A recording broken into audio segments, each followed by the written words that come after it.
know, every year I stand here on Senior Day and go over the graduation schedule for the following week.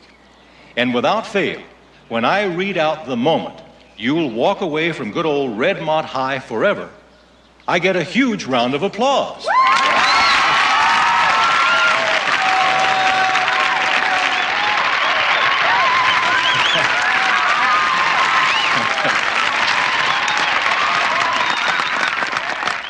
I must be some terrific speaker, huh?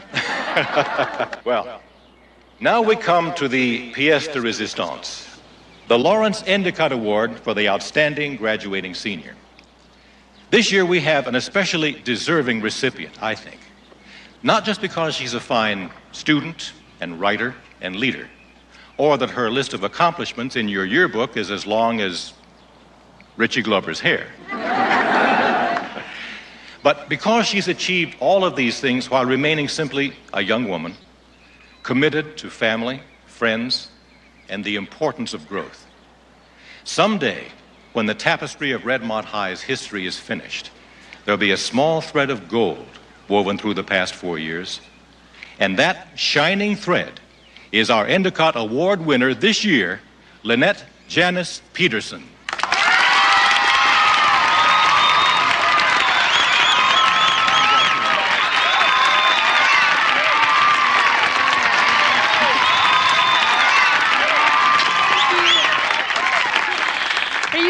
This is for me?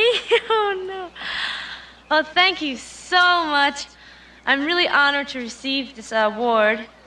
And there are a lot of people that I wanted to thank for it, teachers and friends, but they'll all have to wait while I thank the people that really deserve this, my mom and dad.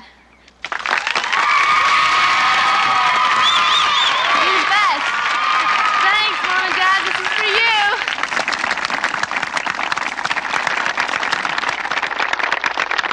Smile, Lenny. Flash some face. Whatever happened to say cheese, huh? Just remember, darling, when you're rich and famous, I intend to remind you that I once changed your diapers. Mom. Trust me, this is a Rembrandt. Thanks a lot, Mrs. Peterson. I've got to go. You gotta go? Yeah. Whoa. I'll see you at about 6:30. David, happy birthday. Have a big night. Big night. Tacos at Ernie's? Anytime he lets me go out, it's a big night. Okay. Bye-bye. Dad, that's supposed to be a surprise. I didn't know, Lenny. Did I know? I told you a week ago. Linda's giving David a surprise party at Deanna's. Ernie's is the cover story. Cover story? This family is watching too much television. I'm sorry, honey.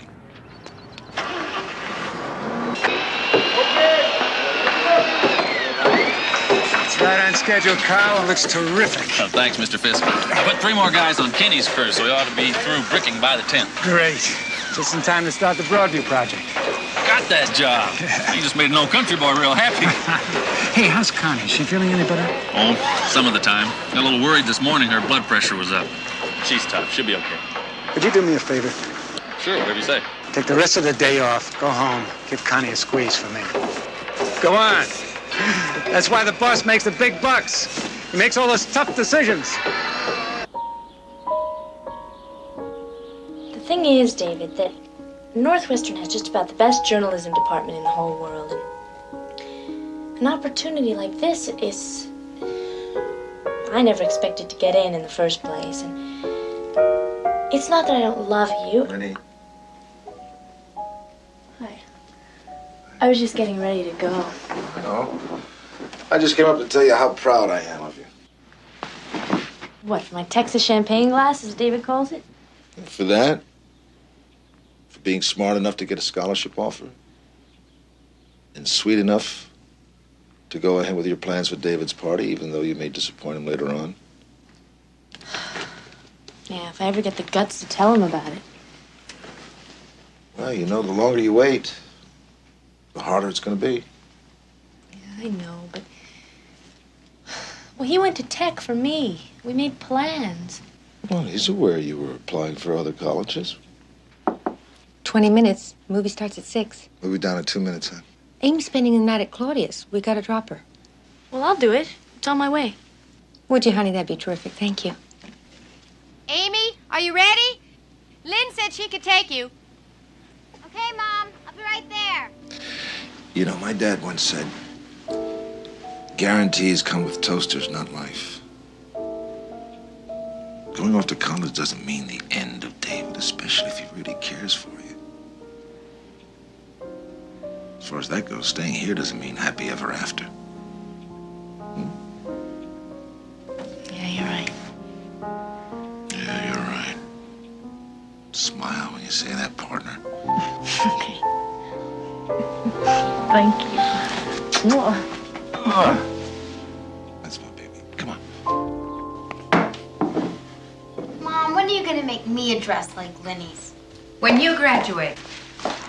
Guess we don't have to rush out and buy the material. So far, Amy's the only one that's on time. That's because I'm the only one who plans my evenings. Mom, the dress is beautiful. Oh, yes. The lace was on sale. I thought it was just what it needed. And it's perfect. Good Lord. Seamstress, photographer, film buff. I have a Renaissance parent. Sure, now you notice. Now when you're ready to leave home. I'll let you in on a secret. I always knew you were the best mom in the whole world. David suspected anything. He sure didn't act like it. Well, he's very noble. Or very simple. Young lady, I want you in bed by 11 o'clock. 11 o'clock? She gets to stay out till 1. That's discrimination. That's showbiz. Hey, hon. Good luck tonight with David. Thanks for everything. Have fun. Behave. Bye. Bye, girls. Bye-bye.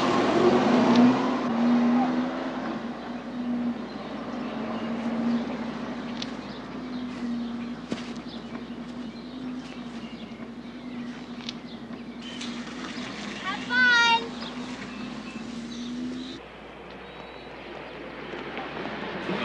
Please, I'm depressed enough. I'm telling you, there better be a way out soon. Of course there's a way out, and it's as American as apple pie. What's that? Bankruptcy. No, I couldn't do anything like that. Oh, Tom. why not? Everybody's doing it. All my competitors do. One minute they file for bankruptcy, the next minute they're across town building an apartment house with a different name stamped in the truck. Yeah, but I'd be too embarrassed to do anything like that. Come on, Max. It's a tough world. Take advantage of any break you can get. Can I bring Ellen anything else? I think we're flying high. Look at the time. It's 5:45. Oh, my gosh. Mary's gonna skin me alive. I promised the kids I'd barbecue with them. Well, you got plenty of time. It doesn't get dark till 9. Yeah, but my kids get hungry at 3. Yeah, I'll get this. Max, you think I'm gonna let you pick up this tab with all your problems? It's nonsense. Bryce will pick up the tab. Oh, come on. How is it I get the honors, huh? Because Max is bankrupt and I've already spent my allowance.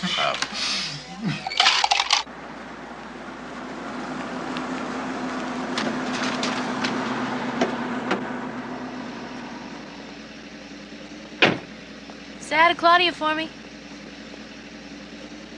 Lenny, when you go away to college, can I have your room? Well, what happens when I come home on vacations? Well, then we'll share it. All right. Sounds like a good deal to me. Thanks. Have a good time. Thank you.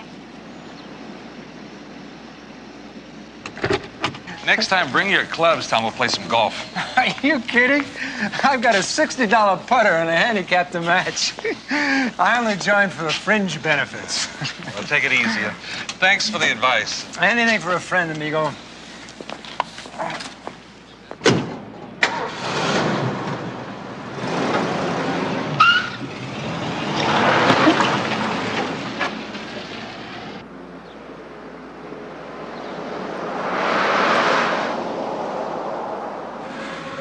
How'd it go with Lynn?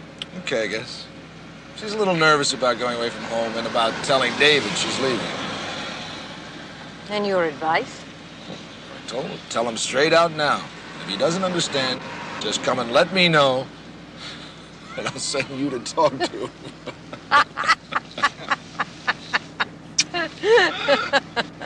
Becoming cloudy tonight, the low 58. of the day, giving way to sunshine before the day is through.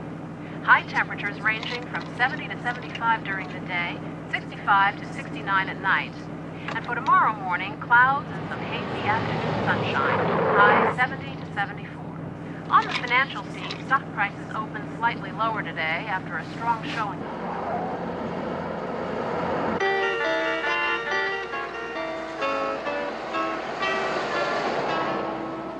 If I could save time in a bottle, the first thing that I'd like to do is to save every day till eternity passes away, just to spend them with you. The Dow losing more than 2 points in the first hour of trading. The market hasn't run out of steam. Hey, watch it, man! Never seems to be enough time to do the things you want to do once you find them. Quarterly corporate earnings reports will be coming out later this month. Looked around enough to know that you're the one. Traffic conditions this evening.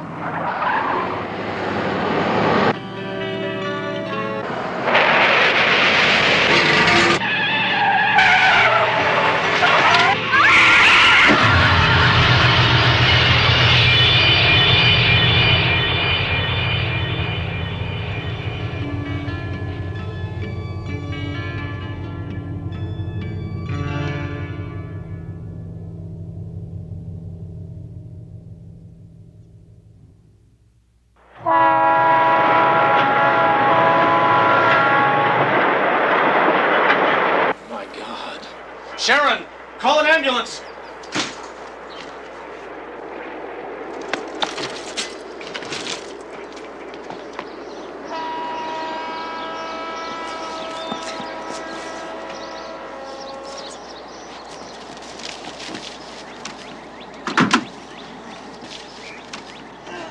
Easy.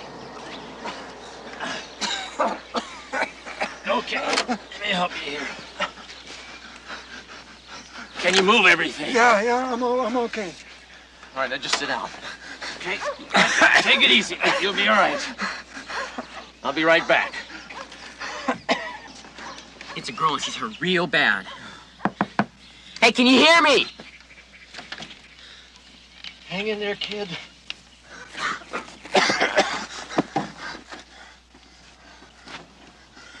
Anybody call an ambulance? It's coming.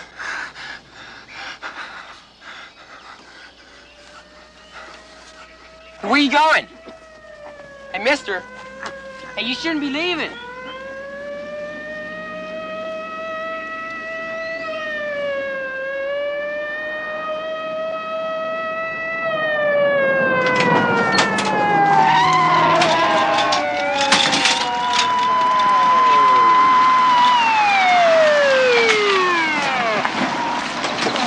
There's a girl in the car. Where's the driver of the station wagon? I tried to stop him, but he just kept walking. I pulled him out. I gotta tell you, you smell like a still. Mary, I've had an accident. No, I'm not really hurt, but somebody else is. Look, will you just come and pick me up, please? I'm on Langley. I'm south of... No. I'm north of the lake, near Brockton.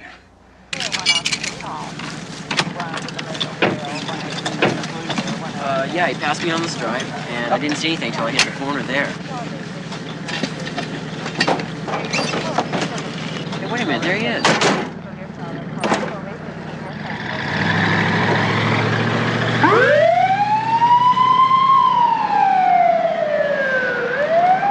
Excuse me, sir. Will you drive the station wagon? Yes, but it Can I wasn't see my your fault. license, please. You see this kid on a bicycle back there. Why'd you leave the accident scene? Went to call my wife. What's wrong with that? Mr. Fisk, have you consumed any alcoholic beverages within the last 6 hours? No. Well, I had a couple of drinks, but nothing heavy. How about walking this line for me, sir? Walking? My leg is killing me. You expect me to walk? Tell you what, Mr. Fisk, I'll take you to the hospital for treatment. While you're there, you can have your choice of 3 tests to check your blood alcohol level. I had 2 drinks, maximum. Honest. To the car, sir. What about the other driver? You sure as hell better test them, too. Slide to the far door, sir. Watch your head.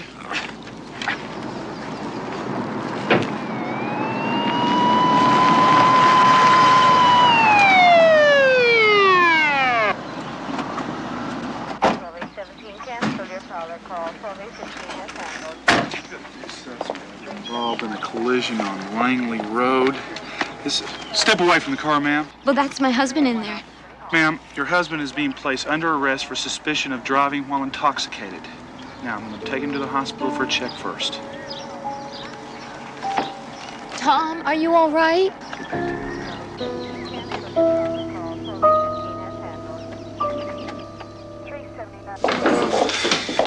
I think I've OD'd on anti-heroes. Whatever happened to John Wayne? Channel 11, maybe? Ooh, dare we hope? It has to be the first movie I ever left early in my life. We can always go back. Are you kidding? With an empty house all to ourselves. Oh. No wonder it was so easy to get you out of there. A better show at home never occurred to you? From the moment we left. Am I your favorite anti-hero? You are my hero, period.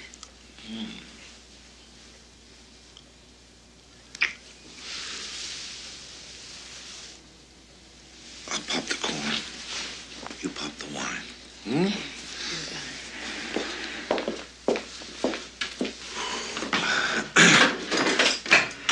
I'm in the mood for love. Simply because you're near me.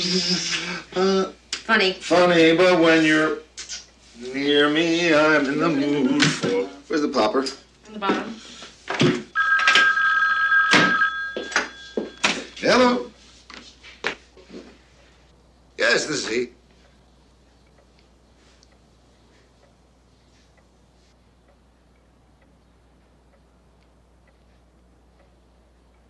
She's been in surgery 30 minutes or so. We don't have any further word. She's gonna be all right, Jules. Don't worry now. Could you tell us how it happened? The accident occurred on Langley Road, someone said. Beyond that, I don't know. There's the doctor now. Please report to ICU. Dr. Grundy, please Mr. and report Mrs. to Peterson. ICU. Yes. I'm Dr. Sandler. There was massive internal bleeding. I'm terribly sorry. We did everything possible.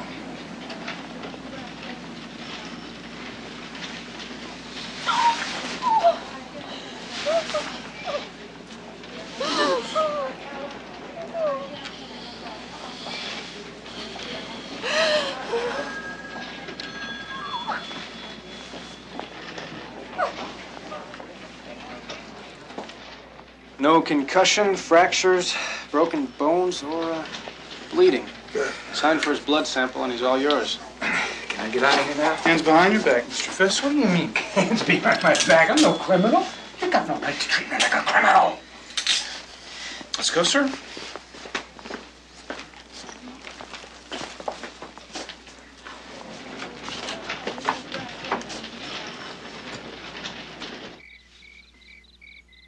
Well, please let her sleep tonight, and I'll pick her up in the morning. No, I can handle it. I'll tell her. Thank you.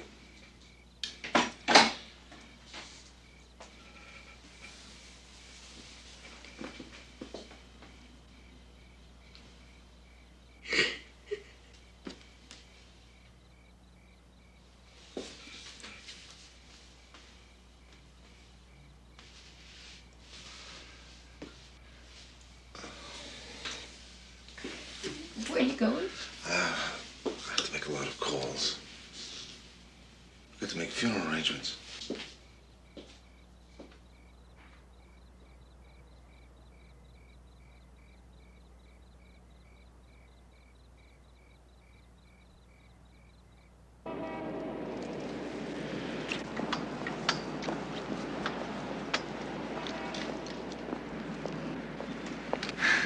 Night in jail hasn't improved any since the Navy.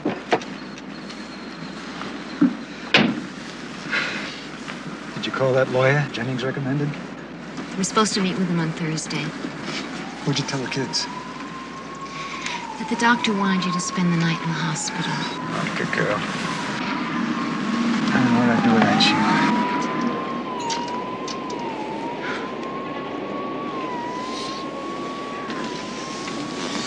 Is there anything in the papers? Just your name. Nothing about you being drunk. Drunk? I had a couple of drinks, that's all. But you were drinking, Tom. It's not like it's the first time. Mary, what are you trying to do? A terrible thing happened last night. I feel awful about it. You don't have to make me feel worse. Now, this could have happened to anybody. Drinking didn't have anything to do with it. I wasn't drunk.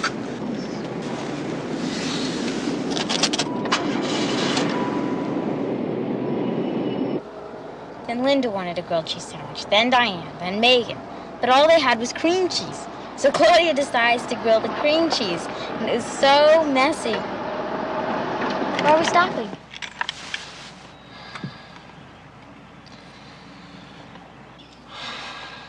Amy, a terrible thing's happened to our family. Lenny was in a car accident on her way to David's party. She in the hospital? She was, but She okay? Daddy? Is Lenny dead? Daddy?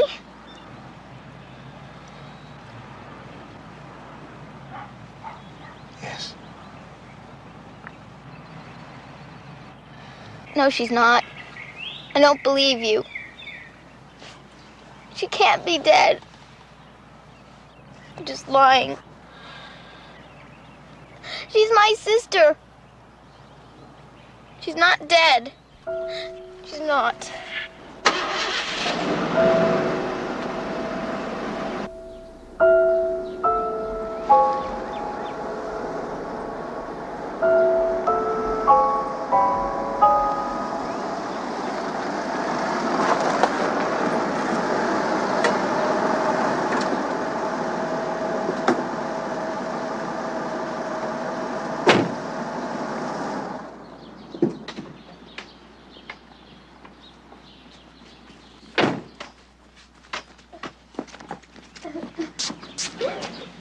Lenny's all right, Mom. Tell Daddy's wrong. I wish you were, honey. But how could she be in an accident? She got an A in driver's ed. And she's such a good driver.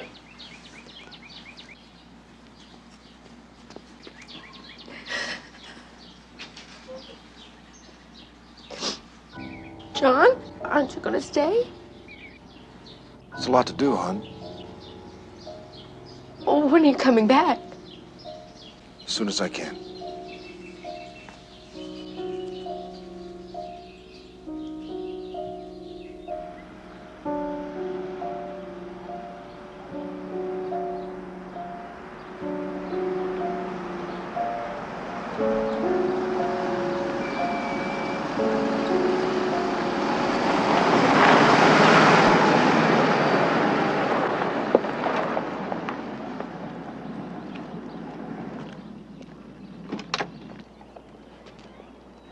Excuse me, Sergeant Hartman? Yes, sir. I'm John Peterson. They told me down at the station I could find you here. Peterson? Her father. Right. Very sorry, Mr. Peterson.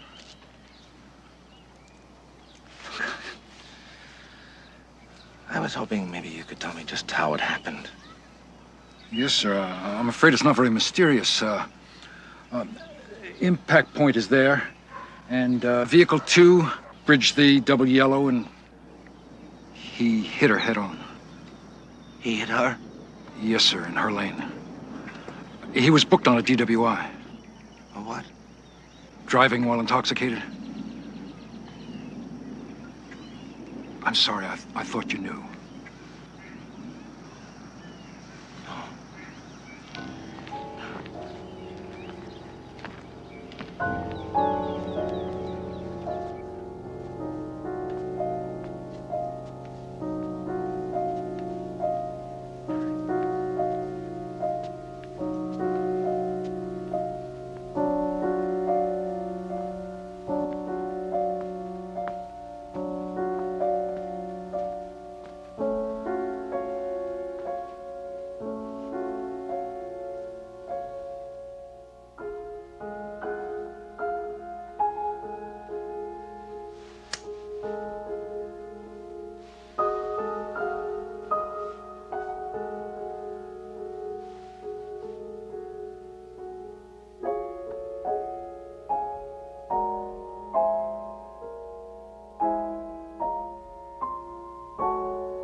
certainly would be hard to think, but we have to learn to live.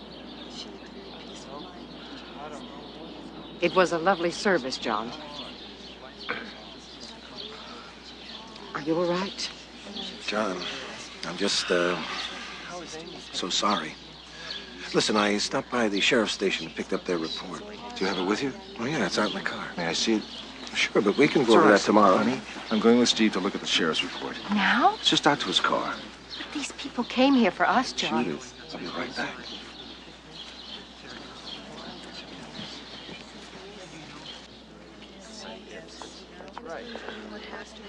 You were accepted Northwestern as well. I think that Judy, if there's anything we can do. Where's John? He left for a little while. Well, tell him to take some time off. I can handle the business. That's what partners are for. Thank you, Reese. We do need John here now. Please, call anytime. This says his blood alcohol content was 0.19. How much is that? That's like drinking about 8 shots of booze in an hour. My God, what was he doing behind the wheel? Why didn't somebody stop him? I've been a lawyer for 26 years, John. No one ever stops him. Can we take him to court? Say the word. Do what you can. No. Do everything you can. Man filled himself with booze, climbed in his car, and killed my daughter. No one should be able to get away with that. There's a couple of forms you need to sign to get us started. I'll stop by in the morning. Good. You'll be at the house, right? No. I'm gonna go to work. Please drop him off at the nursery, Steve, would you? Sure.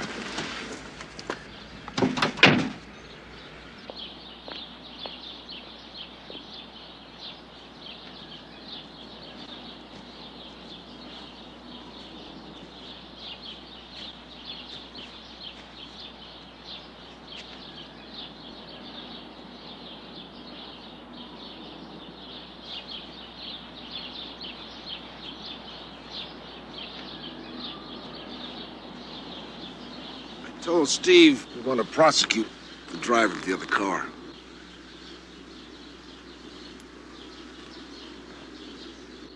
Judith?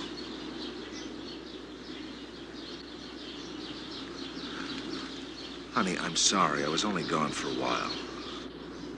While?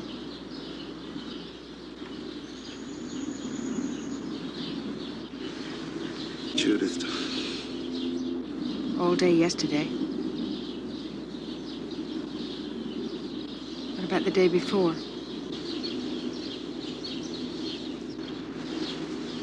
Where's Amy?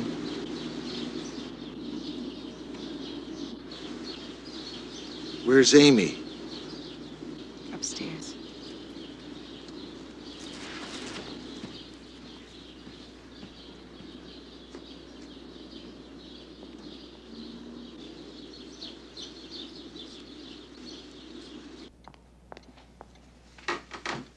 Amy? Amy?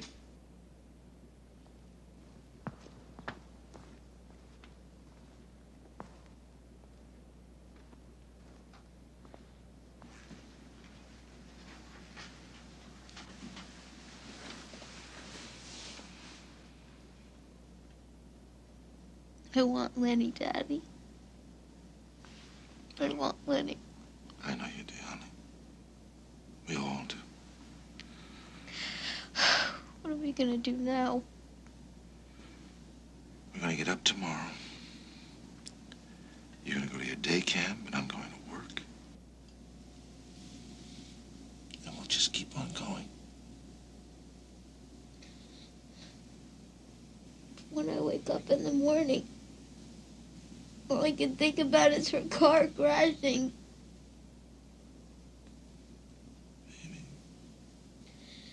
Maybe someday You'll just think about the happy things with Lenny and it won't hurt so much. But when? When does it stop hurting?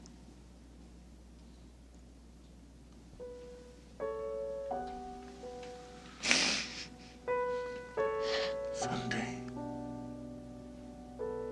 Someday, sweetheart.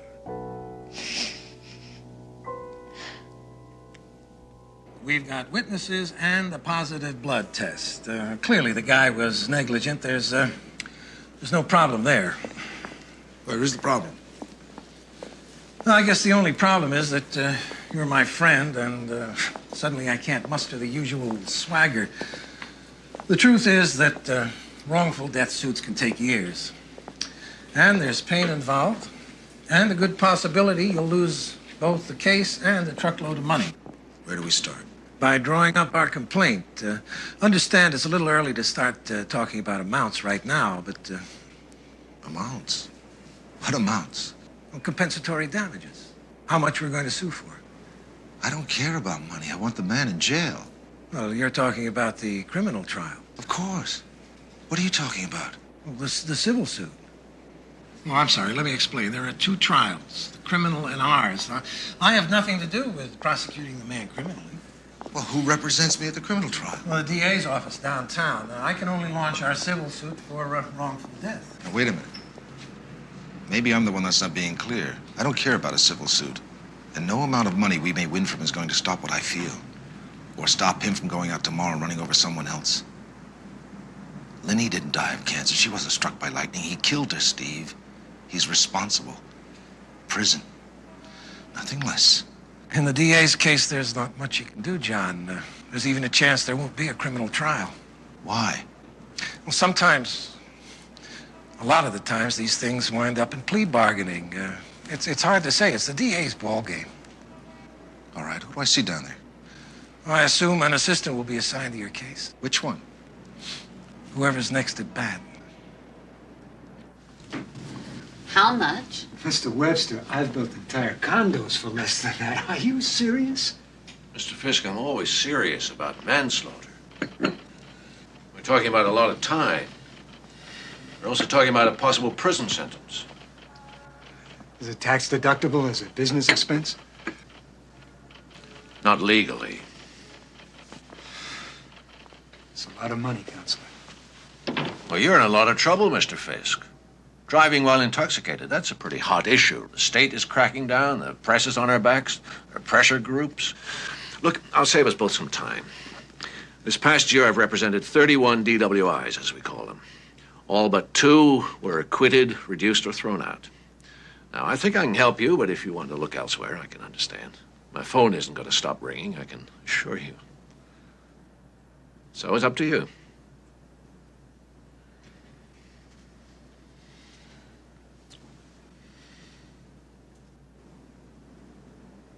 Okay. Good.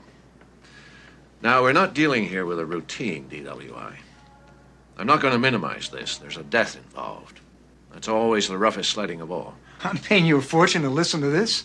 Look, I'm a responsible businessman. I never hurt anybody before. I had 2 drinks, the same as my friends Bryce and Max. They got home okay. Unfortunately, the police tested your blood. What about Tom's driving record? Will that hurt him in court? No, that's not admissible in this state, I'm happy to say. There's no way a jury can be influenced by his previous behavior. Look, see, here's what we have going for us. There's hardly a prospective juror anywhere who hasn't at least once started his car with 1 too many drinks under his belt. That's our advantage.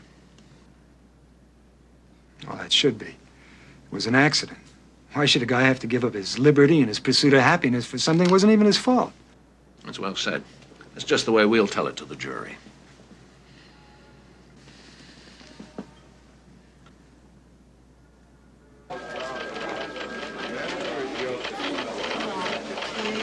We'll be getting in touch with you in about 2 weeks. Can I help you? Yes, my name is John Peterson. I was wondering if I could see the person handling my daughter's case. Her name Peterson, too? Yeah. What did she manage to do? Get killed. I'm sorry. Is that murder? Industrial accident? What? No, she was hit by a drunk driver, a man by the name of Fisk.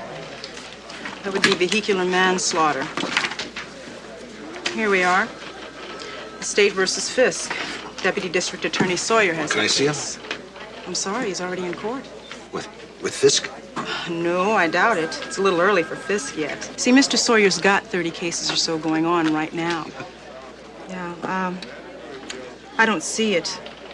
Look, I can take a message for him if you want. No, that's all right. I just was wondering if there was something I could do to clarify this. Well, we do try and keep in touch with the families, Mr. Peterson. Peterson. I'm sure you'll be hearing from Mr. Sawyer. I'll let him know that you were in. Excuse me.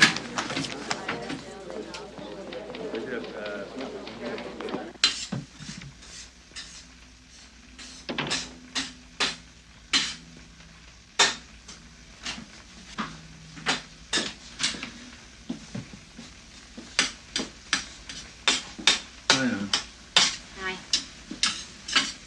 What's that? Dinner. Hamburger? Scrambled eggs, Daddy. Oh, of course. Well done. I can't stand running scrambled eggs. Yeah, well, you better get used to them. It's all I could find. Where's Mom? Yes.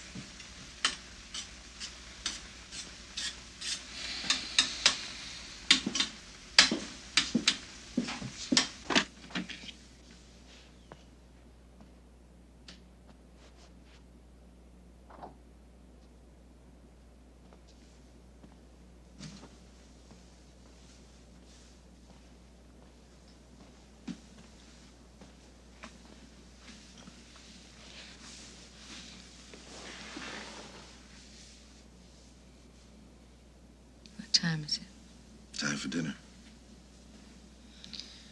Well, tell Lynn there's some ground beef in the...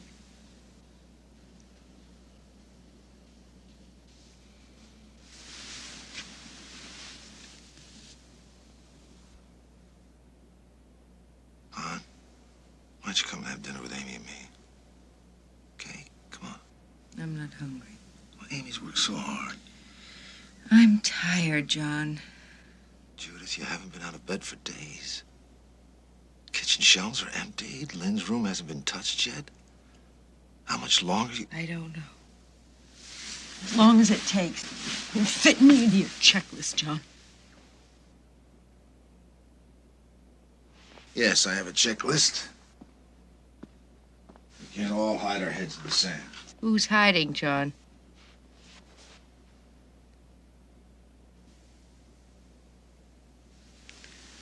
I've stayed right here and faced her ghost every day.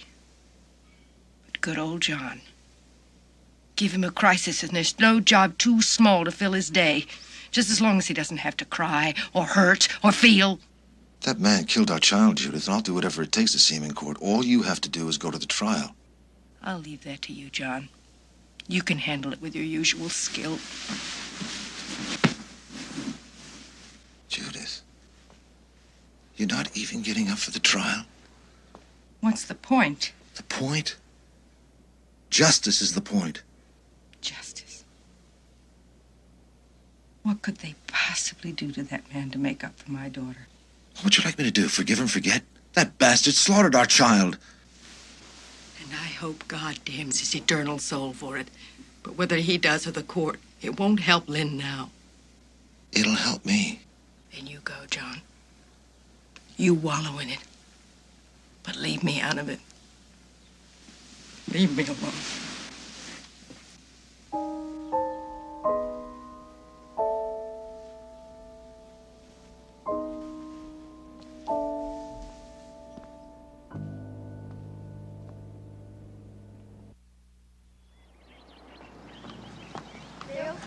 John? Yeah? The Oregon distributor called, said he still hasn't heard from you. Any problems? It's time. I'll phone him tomorrow. Got a message for you from Mr. Sawyer's office. District Attorney? Right. They said the State versus Fisk is scheduled for 9 o'clock, the 14th in District Court. Thanks, Mace. Thanks. All right.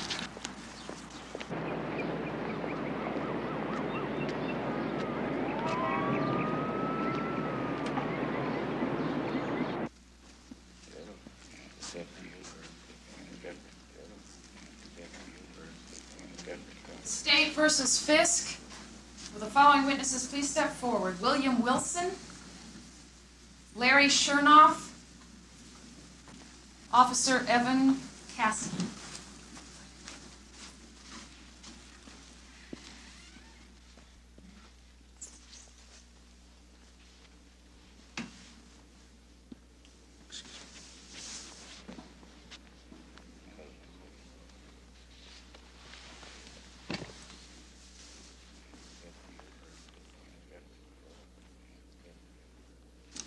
Excuse me, is Fisk here yet?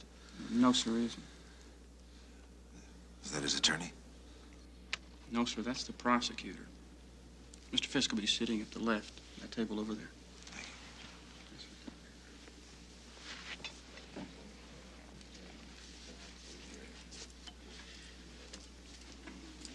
You can sit here, Mary. And this is our table. Thanks for Tom.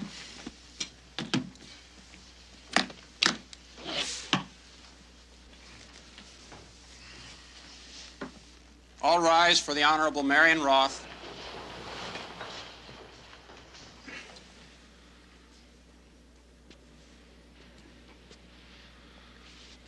Be seated. Is the prosecution prepared to begin?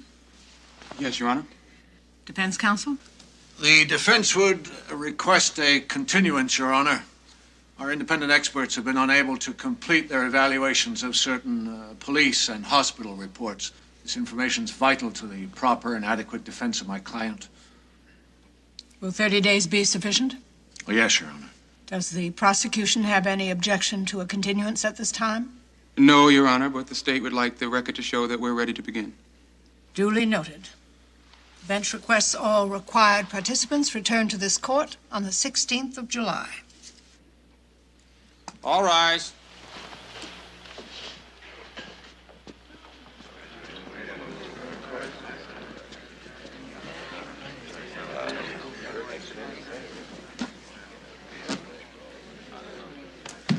Excuse me, Mr. Sawyer.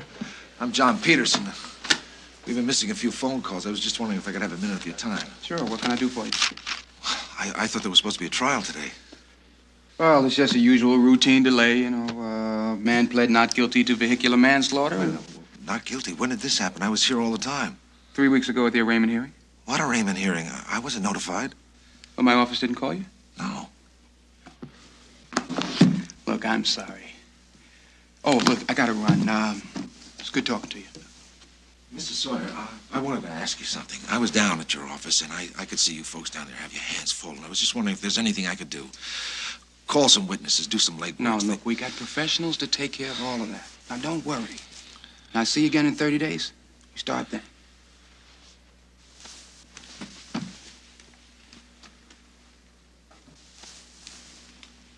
Amy, you ready for dinner? Yeah.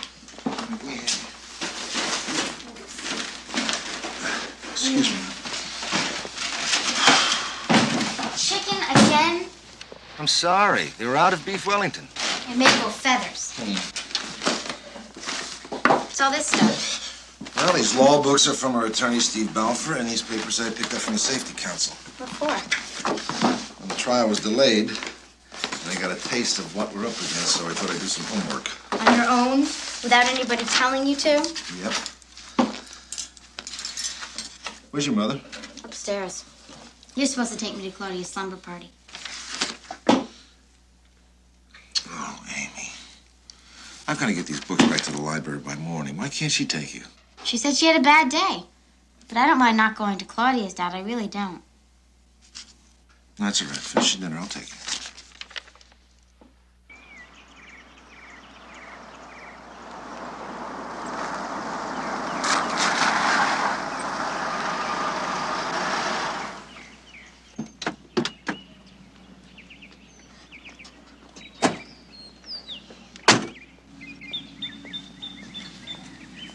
Daddy, I don't feel so good.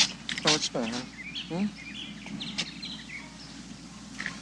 Well, maybe Claudia's mom has some chocolate milk. It might help. No, Daddy, I changed my mind. I don't Come on, want to Amy, go. please. I've got a lot of work to do No, tonight. Daddy, I don't want to stay here. I want to Amy, go it'll be with good for you. I haven't seen Claudia No, since... Daddy, don't make me stay here by myself. Please, I want to go with you.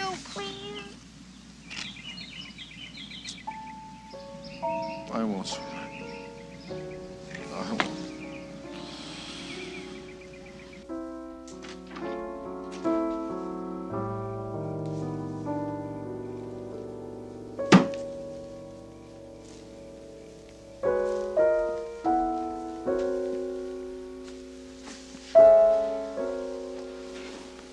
Where have you been? Oh, I've been in the den reading.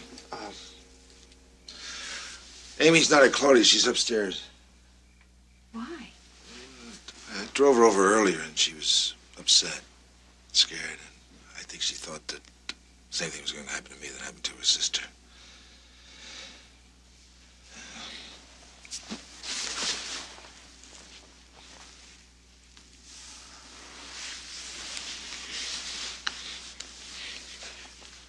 John? It's been weeks, Judy. John, I can't help it. I've got nothing left to give.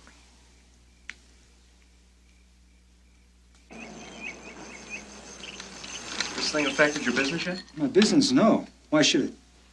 Well, it shouldn't, but damn, I mean, it just seems like every time you turn around these days, there's some magazine story or some gal ranting on TV about drinking and driving. Well, it hasn't hurt my business as far as I know. It shouldn't either. Damn it, people know me. They know what I stand for. I'm not some street corner alcoholic. Look, I'm sure this guy Webster knows what he's doing. At $200 an hour, he better. 200? It's not a fee. That's a retirement plan. Not from where I am. If I go to trial and lose, it's 4 years on the manslaughter charge alone. Come on, what judge is going to send a man like you to jail for an accident?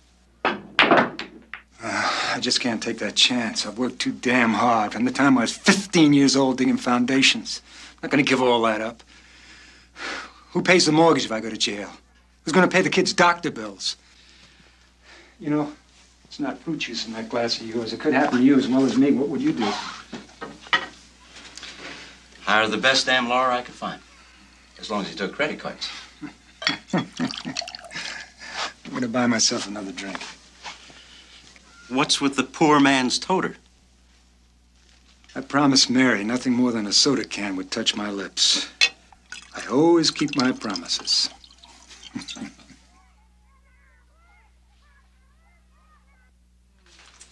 Oh, you act like you haven't eaten in a month. I haven't. Not stuff this good. You're dressed. Oh.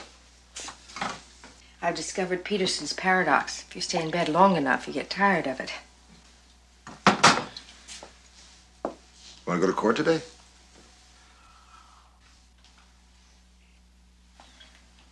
Well, Helen's been after me to come over, and I owe Amy a tennis lesson, and I thought maybe later I'd get started on the room. Good.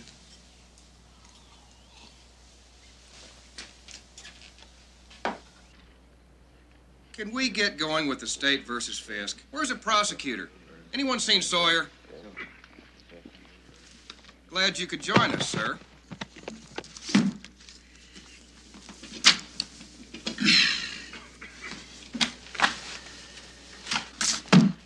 You've had ample time to study your reports, Mr. Webster? We have, Your Honor. Then I trust you're ready to begin? Yes, Your Honor. Good. And the prosecution is ready. No,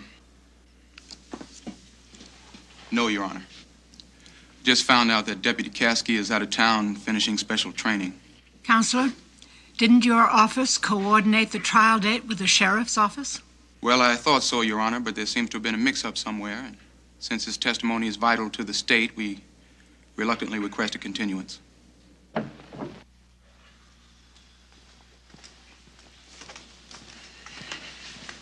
Sawyer. Oh, you're here. I'm sorry. I told my secretary to call you yesterday. Who takes care of your calendar, Mr. Sawyer? Elmer Fudd? Look, she's overworked, she's underpaid. No, I'm not. Coordinating with the sheriff's department is exactly the kind of thing I offered to do for you last month. It's our job, Mr. Peterson. Then do it! You're playing right into Fisk's hands. Every time there's a delay, witnesses get fuzzy, facts get lost. Sympathy shift, elementary law, Mr. Peterson. I don't need that from a layman. Why are you treating me like an outsider? She was my daughter. Hey, look. I understand your situation. Now, you gotta understand mine. Now, I've got over 30 cases going on at the same time, and every client thinks his case is the most important in the world. Now, if you don't like the way your case is going, take it up with my boss. It's been tried before, and without success, I might add, because I know what I'm doing. Now, beyond that, my advice to you is to keep in mind that my office is the one shot you have at Thomas Fisk. And maybe you should act accordingly, okay? Yeah. Okay, I mean, just so we have an understanding. I'll see you in 4 weeks. If it means anything, I know how you feel. Mr. Sawyer, just a minute now. You're right. You're the only chance I've got. So I'll deal with you. And I'll deal with the ignored phone calls and the legal lectures. I'll even deal with being treated like a punch card by your office. But don't you dare! Don't you dare tell me you know how I feel. I won't accept that. Look, I only meant that I have 2 children of my own, and if I lost... I didn't lose a child. She was taken from me. She was murdered. And burying her was the hardest thing I've ever had to do, and I hope you never have to know what I feel like, Mr. Sawyer. That I wouldn't wish on my worst enemy. John. Look, I'm not your enemy. I'm your representative. Now, sometimes I get so caught up in the race, I forgot why I even entered. I'll do everything I can to bring your daughter's killer to justice, but that's all I can do. That's all I ask.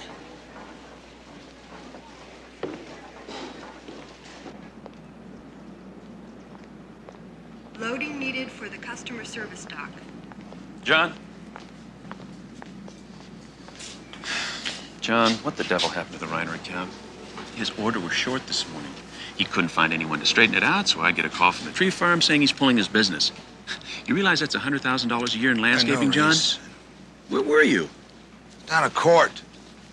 Another delay. John, I know you want to get this guy, but what more can you do? I don't know. Sales assistance John. needed at the front desk, please. Maybe the best thing to do now is just to let go.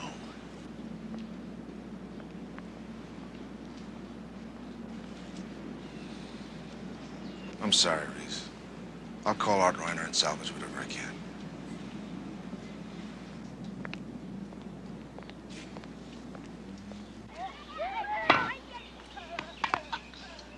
Get your racket back sooner. Oh. And when you do your back, well, let's see. Oh, don't do that. Okay. See, did you notice that? Did you see how you didn't do it? And also, you're not keeping your eye on the ball. Now, don't twist your wrist on your backhand. How do you get it over the net, huh? Hit the ball.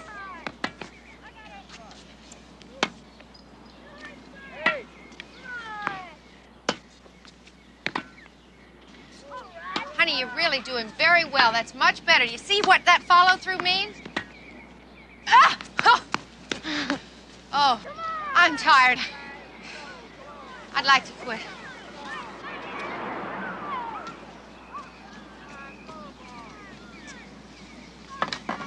Too much lying around. I'm out of shape. I thought you did good. Maybe if we come back again tomorrow, you'll do even better. If I can walk.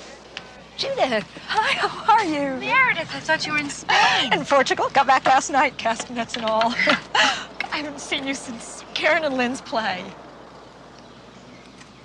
Yeah, I guess so. How's Lynn? Has she picked out of college yet?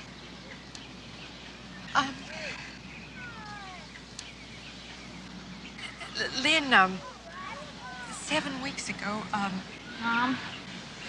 Mommy. Sorry, Judith, what's the matter? Mommy!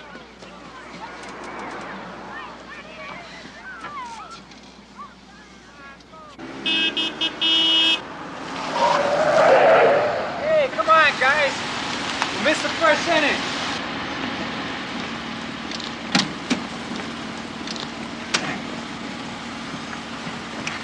Where have you been? O'Malley's. Some guy thinks I ought to build his apartments for $0.05 a square foot. Tom, have you been drinking? Honey, you don't do business over soda pop. Tom, you promised. Honey. Look, I'm not going to live the rest of my life like a saint just because I made one mistake. Get out of the car now, boys. Stay right where you are. I You don't want guys you stay going. right where you are. No, Tom. Mary. Please. Tom, please. Mary, you guys stay right where you are. Mary, I'm taking my boys to the baseball game. Tom! Tom, Boys, I'm taking my boys to the ball game. Now get out of the way! Come on, Tom!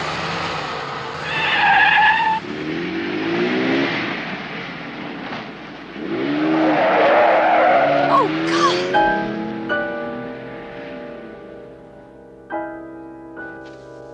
Judith! Home. Judith! I tried to call. How you doing?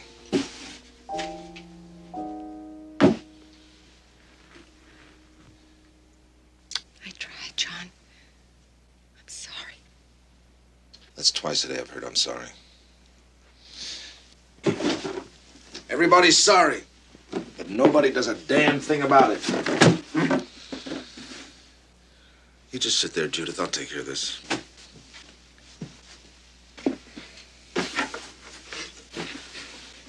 No. No, let me help you. Here's your tennis trophy. Put that away. We'll just forget about when she won it and cried. Oh! Pack this. I certainly don't want to think about all the letters and stories she wrote. Judith, it has to be done. And get rid of the dress. Who wants to remember her classmates and graduation and her prom and the play? I will not turn this house into a mausoleum. So we just pack her up and put her out of our lives, right, John? Everything put away except the truth. We're never gonna forget what happened. Not as long as we live. Okay, guys. Right up to bed now. Come on. Hey, get going. I'll say goodnight for you. We're back. Extra innings, wouldn't you know? Kids may have had the hot dogs, but I think I got all the mustard. It's typical, huh? You have a problem, Tom, and you've got to get help. Honey, the only problem we have is the trial. Once that's over, everything's going to be beautiful. You drink too much, Tom. We've been over this again and again and again. Now, booze is a fact of life. And it's taken over our life. Damn it. I don't drink any more than the next guy. I am sick and tired of being made to feel like a drunk. You killed a girl, Tom. Don't you think I know that? I wake up every night seeing that girl's face in that wreck. It's like a knife in me. Now, 1,000 times I wanted that day back. But it happened. The girl is dead, and we have to survive. For how long? Till it happens again. If I'd stood up before, that girl would still be alive. Stood up? What do you mean? Get help, Tom. I'll go with you anywhere. Just get help. Or I swear to God, I'm leaving you and I'm taking the children. Honey, don't ever say anything like that. Nothing in my life means anything to me but you and the kids. Now, every time something's happened, you've stood by me. Stand by me this one last time, and I swear to you, it will never happen again. I promise.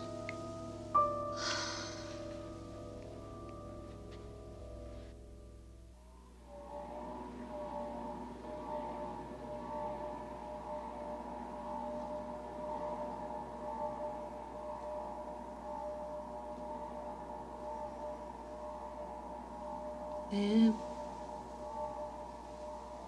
Lynn. Lynn.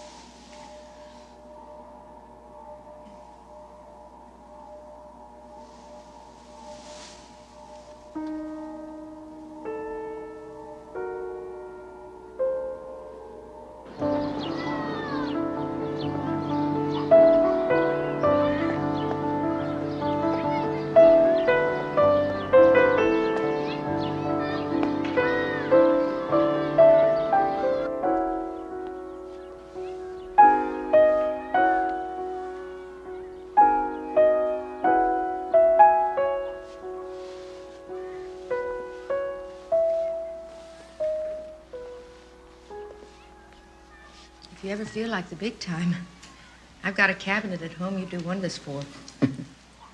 Judith, I've missed you. I tried to call. It's been a while, I guess. Well, how are you?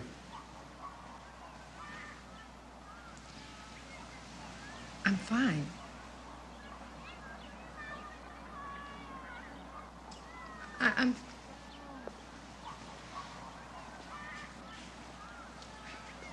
I'm all right, for a while, and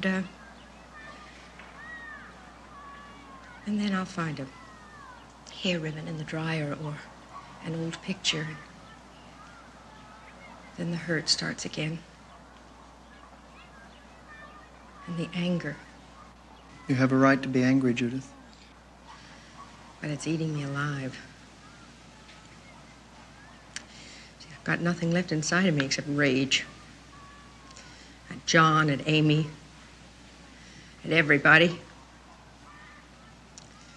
At me. Why you? I knew Lynn would volunteer to take Amy if I mentioned it. See, if we had just taken Amy... Lynn would be alive today, right? Judith, a million circumstances put Lynn on that spot, in that road, at that exact time. You can't claim them all. But she didn't deserve to die. No, she didn't. We can't alter what's happened, Judith. In the end, all we can do is move beyond how our loved ones died. Have you talked to John about how you feel? No. He wouldn't understand? John wouldn't have time. He's busy with trials and lawyers and God knows what. Why do you suppose he's doing that, Judith? He's doing it for himself, not for anybody else. Is it possible he's doing what he has to do to get through Lenny's death? How can he stand it? How can he relive the same horrible details over and over? I can't face it. You're not John. There's no right or wrong way to grieve, Judith. You must each find your own way.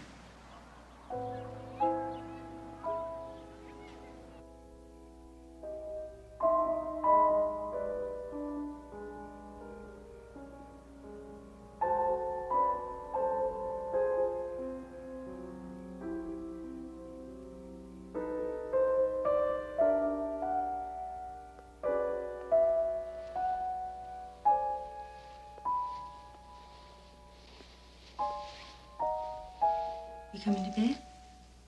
I can't sleep, Judith. All I think about is him. Hour after hour, and day after day. Oh, God.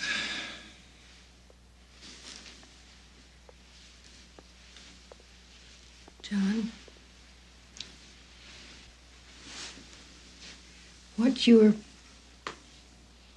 trying to do has to be done. I was wrong about that before. But what if this quest takes us over and becomes uglier and worse than what happened to Lynn? Judith, don't ask me to stop. If I do, then Lynn is just another statistic, and I can't let it end that way.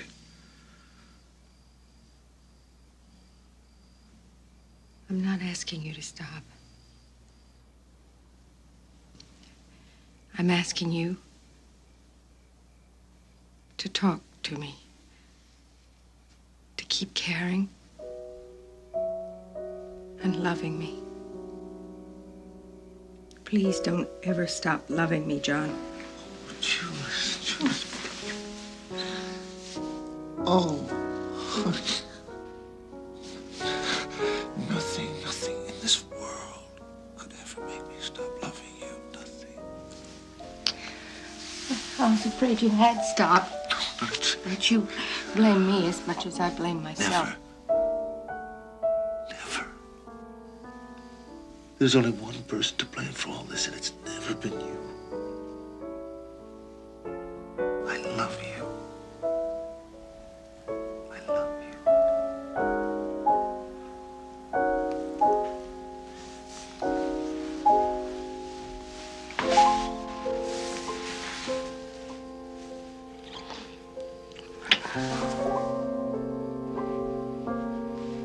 Judith, if Reese should call while I'm gone, tell him Don't make too much of this. I'm no hero.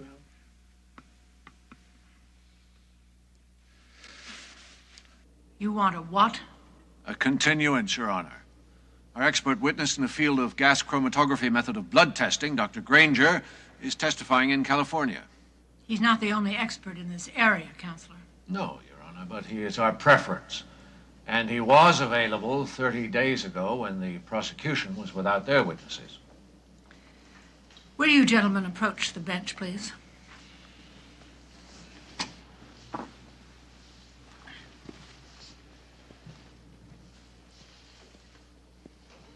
All right, you're even. Now listen carefully. I want to go with this in 3 weeks, September the 12th. No excuses, no delays. Understand? Yes, Your Honor.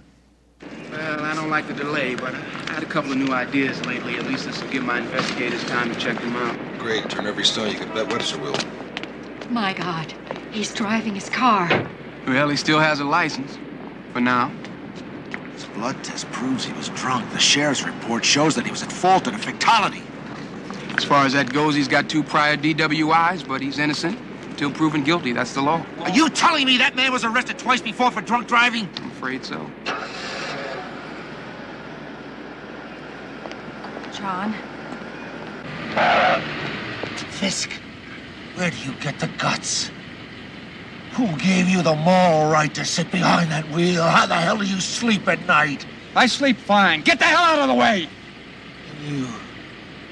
How do you sleep knowing that this man may go out tomorrow morning and do the same thing again to some helpless child? Tell me how!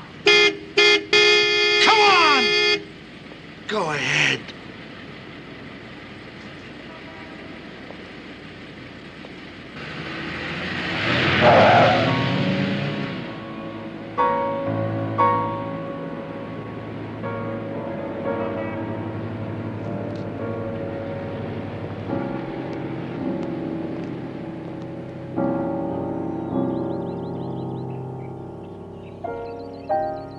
Mrs. Chernoff, this is John Peterson. The State versus Fisk trial starts today. My wife and I just wanted to make sure that your son Larry would be there. His testimony is extremely important. Well, he will be great. No, I was just double checking. Thank you very much. John, keep your hopes reasonable.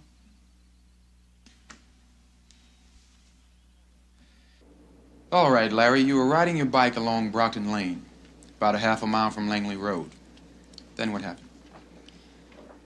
This station wagon came out of nowhere, and it swerved around me clear into the other lane. And then? I heard a crash, and I got to the intersection and I saw this wreck. And Mr. Wilson was helping the driver out of the station wagon. Is the driver you saw being helped from the station wagon in this courtroom? Yeah, he's, that man in the blue suit. Harry, I'm curious. On Brockton Lane, when the station wagon passed you and swerved, you riding your bike off the pavement? No. Kind of on the right-hand side. How many lanes are on that road? Just 2. Yeah, 2 lanes. Well, then, any vehicle coming up behind you, in order to avoid hitting you, would have to move out into the middle of the road, correct? Yeah, I guess so. So, after you helped Mr. Fisk out of the station wagon, Mr. Wilson, did you notice anything out of the ordinary about him? Yes, I did. What was that? I smelled alcohol on his breath. Did he say anything to you at that point? He asked if anybody called an ambulance. I told him yes. Was there anything unusual about the way he spoke? Yes, his words seemed slurred. Now, you say you smelled alcohol on Mr. Fisk's breath. Could you tell me if it was a beverage with a high alcoholic content? No. Could you tell me how much alcohol Mr. Fisk had consumed? No, I can't. You say Mr. Fisk's speech was impaired. Just what did Mr. Fisk say to you before the police arrived? Did anybody call an ambulance? How many words is that? 5.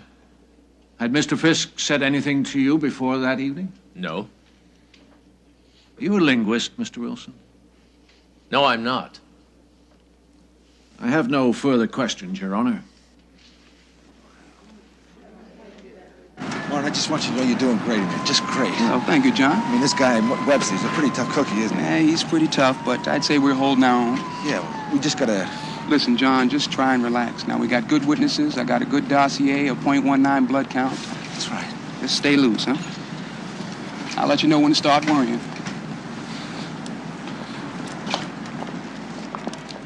So after the accident and the hospital, I took Mr. Fisk to the station along with his blood sample.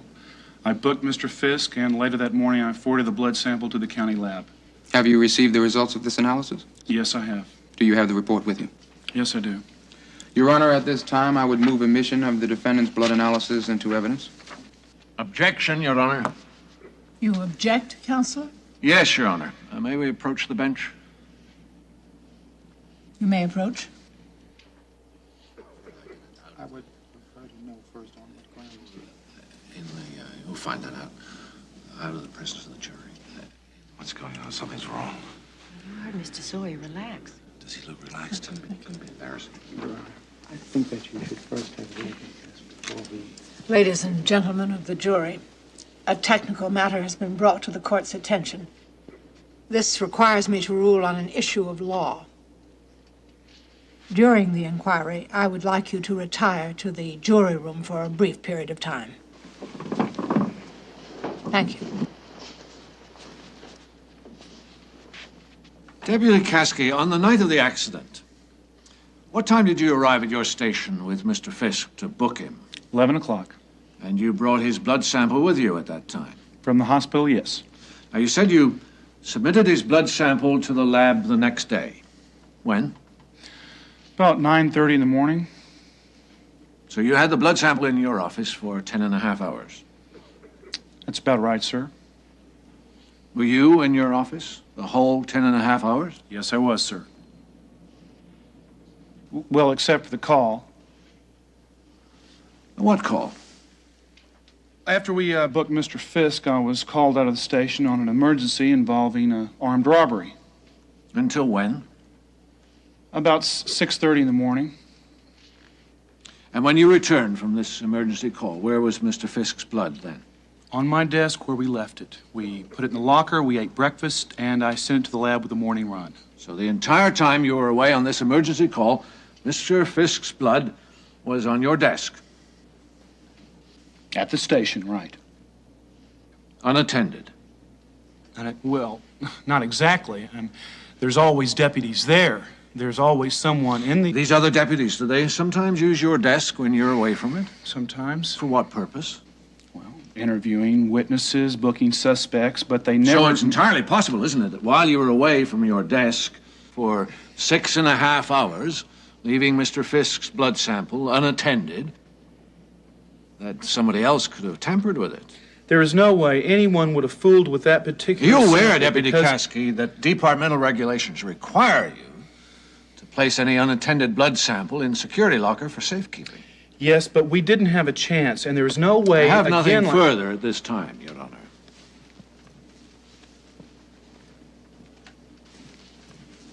Deputy Caskey, was it an emergency which caused you to leave your station before securing the sample? Yes, it was. Was the sample on your desk when you returned? Yes, it was. Thank you. No further questions, Your Honor.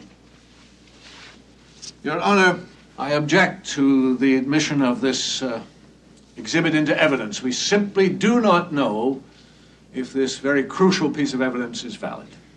Your Honor, it is highly improbable that the sample was tampered with at any time. It was in the sheriff's station, guarded by official personnel. With all respect, Counselor, we have these regulations for a purpose. During the time that Mr. Fisk's blood sample was unsecured, no one can say for sure what happened to it. Not Deputy Caskey, not you, not me. No one.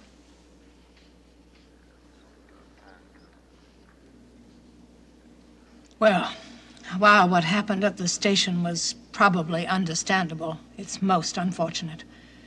Obviously, the regulations for securing the sample weren't complied with. I rule, therefore, the defendant's blood sample cannot be received into evidence. The objection is sustained. 1 hour recess for lunch. All rise.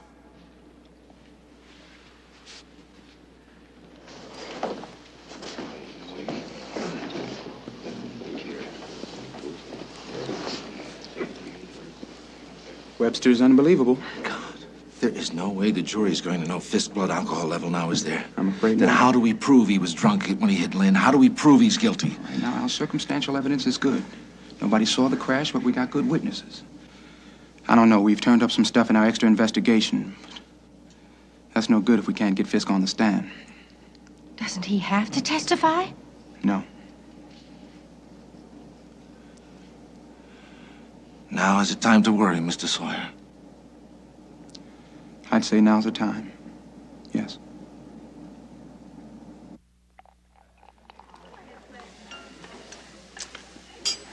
Thomas, my friend, to your health, happiness, and everlasting liberty. I'll drink to that. Mary, this is a party, not a funeral. We're celebrating here. I'm sorry. I guess my mind's still back in that courtroom. What for? Tonight, that's history. I was thinking about us, Tom. About our children. What will people say to them if you don't tell your side of what happened? No. It's as I've explained, Tom's under no obligation. Yes, but think what's been said already. That Tom smelled of alcohol, and that he's definitely responsible for that accident. Well, even if he's cleared, and I'm sure he will be, what about his reputation? First, we get an acquittal, and then we worry about reputation. I'll explain to the kids, Mary. We're just gonna have to toughen our eyes, that's all. Well, what about your business contacts, Tom? What if they sour on you because of this? You know, she might have a point there, Howard. Tom, I don't want you on the stand. We can't risk botching this thing now. Botching? Mr. Webster, I think that you're underestimating my husband. He's wonderful in front of a group. Look, if I don't get up on the stand and tell my side of it, even when I'm acquitted, a lot of people are gonna think I'm guilty. And then the press will get a hold of it, and they'll make me look like the Boston Strangler. Now, that was an accident. It could happen to anybody. I want to make that perfectly clear up on the stand. Tom, I'm your lawyer. Will you listen to me, please? If I was a member of that jury and the defendant didn't explain his side of the story, well, I don't know. What are you trying to do to me, Mrs. Fisk? I'm not going to put your husband on the stand. Hey, you work for me. I don't work for you. I got a reputation at stake here, mister. You sure as hell weren't worried about my reputation a second ago. I don't believe this. Look, I can handle it. Don't worry, I'll handle it.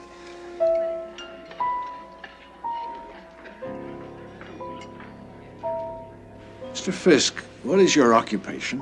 I own a construction company. You a family man? Yes. I've been married for 14 years. I have 2 boys. Let's talk about May 21st. Would you tell the court what you did that day? I visited my 3 construction sites. At what time did you finish work? I left early, about 3:30. Did you go straight home? No, I stopped in the Windbriar Country Club. Did you meet anybody there? Yes, I met 2 friends, Max Carlton and Bryce McCullough. Why did you go there? Well, Max was having some business difficulties. Did you have anything to drink at the country club? Yes, I did. What? I had 2 martinis. Just 2, you're sure? Yes, I'm certain. And what time did you leave? I left at about 6 o'clock.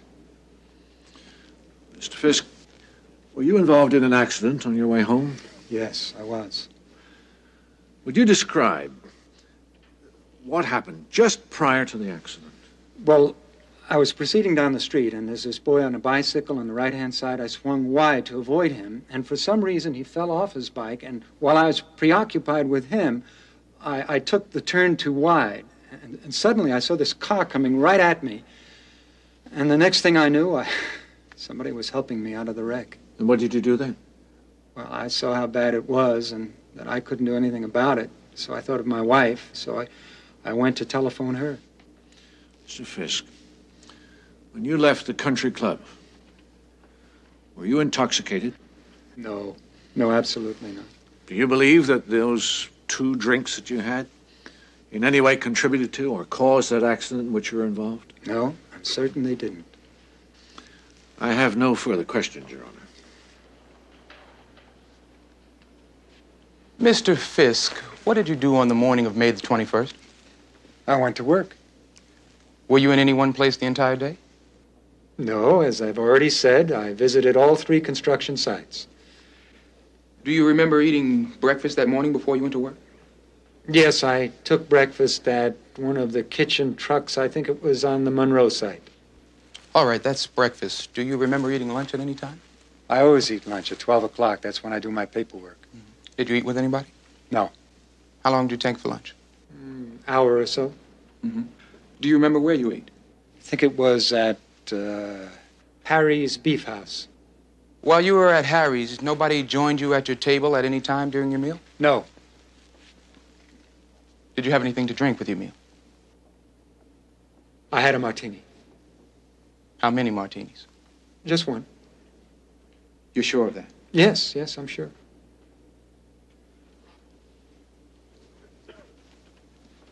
Your Honor, I'd like these documents marked as People's Exhibit 23 and 24 for identification and have them placed before the witness. I'm also providing a copy of these documents for the defense counsel.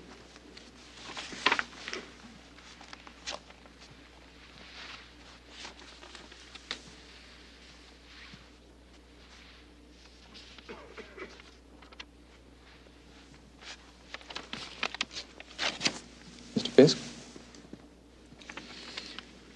What are those documents? This is a credit card receipt and a restaurant bill. Mm-hmm. When are they dated? May 21st. Would you tell the court from what business establishment these receipts were issued? Harry's Beef House. Do you recognize the signature? Yes, it's my signature. Mr. Fisk, what is the total amount of your lunch bill? $28. And of that $28, how much did you leave as a tip? $4. And how much for food? $12. How much was your bar bill for lunch on the 21st of May? $12. Excuse me? $12. Martinis at Harry's are $3 a piece, aren't they? Yes. $3 a piece. 12 divided by 3. You had 4 martinis that afternoon, didn't you, Mr. Fisk? Yes. Yes. And 3 hours later, you were drinking again at the Windbriar Country Club. But I only had 2 drinks there. I remember distinctly I ordered just 2 times. During happy hour, wasn't it? Yes, it was happy hour. At happy hour, it's twofers. 2 drinks are automatically served for the price of 1. You had 4 martinis at the country club as well, didn't you, Mr. Fisk?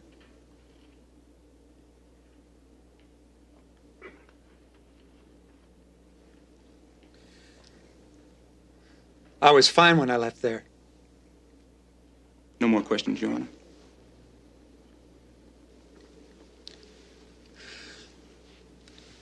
I can hold my liquor. No more questions.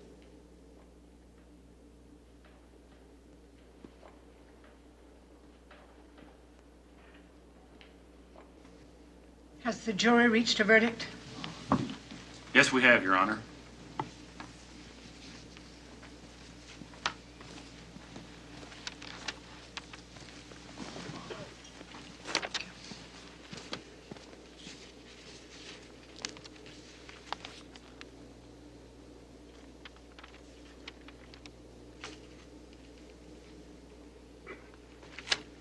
Is the defendant ready to receive the verdict of this court?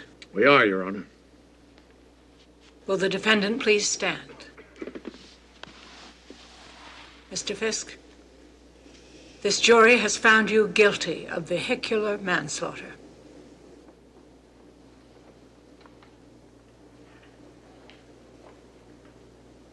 Prior to the determination of sentencing, Mr. Fisk, do you wish to make a statement in your own behalf?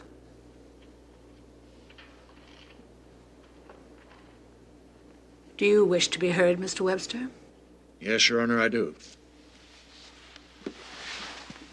Mr. Fisk is a loving husband and father of 2 children. He employs and houses many people. As the letters I've given you show, he's a valued member of our society. For a man of Mr. Fisk's stature, it is difficult to imagine any meaningful rehabilitation through incarceration. If Mr. Fisk is to atone, let him do so through public service work. The needs of society will be better met. Mr. Fisk will be more fairly served by imposing such a sentence. Mr. Sawyer? Your Honor, during these proceedings, I've become increasingly aware of the tremendous faith Mr. Peterson and his family have placed in our legal system. His faith has been challenged hard and often, but his trust in us has remained somehow, and I beg you not to betray that trust today. Drunk driving is a crime, not an inevitable, forgivable nuisance, and it must not be tolerated. Mr. Fisk has been found guilty of vehicular manslaughter. Sentence is clear: prison. The state requests that he be placed in prison for 4 years, the maximum allowable time under current state statutes. So noted. I have decided, because I have all the relevant information, to pass sentence at this time rather than delay further. Mr. Webster, I have looked through Mr. Fisk's letters of reference, and I concur with you. His is a record of significant community accomplishment. And it's true, jail isn't likely to make a better person out of anyone. So I have considered the options. But what seems clear to me is that the victim in this tragedy, Lynn Peterson, has no options at all. And I cannot excuse Mr. Fisk from preventing her from living a full, productive life. If this or any other court fails to insist on justice, justice fails. Mr. Fisk, I am convinced that a part of you stopped caring about another human life when you entered your car on May 21st. And while you may dismiss your responsibility, the court cannot dismiss the fact that you had a choice that day, and you chose to drink and drive. Consequently, Mr. Fisk, I am going to impose a sentence of incarceration. And I urge you to seek the voluntary alcohol abuse counseling provided by the state's penal system. This sentence will not prevent you from living your life. But I hope and pray it will convince you of the basic responsibility free people owe to other human beings. Accordingly, Mr. Fisk, you will be committed to the state prison for a period of 2 years. Your license will be revoked for an additional year. So is the finding of this court. All rise.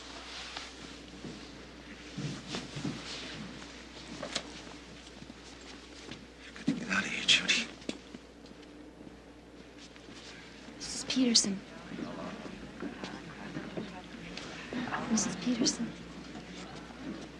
I want to tell you I'm sorry. And that my husband is not a bad man. I'm going to do everything I can to see that he gets help. I think we both have a long road ahead, Mrs. Fisk. I hope you find your way.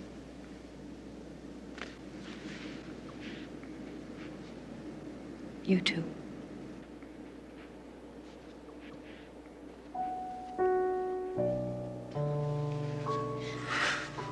I love you. I love you.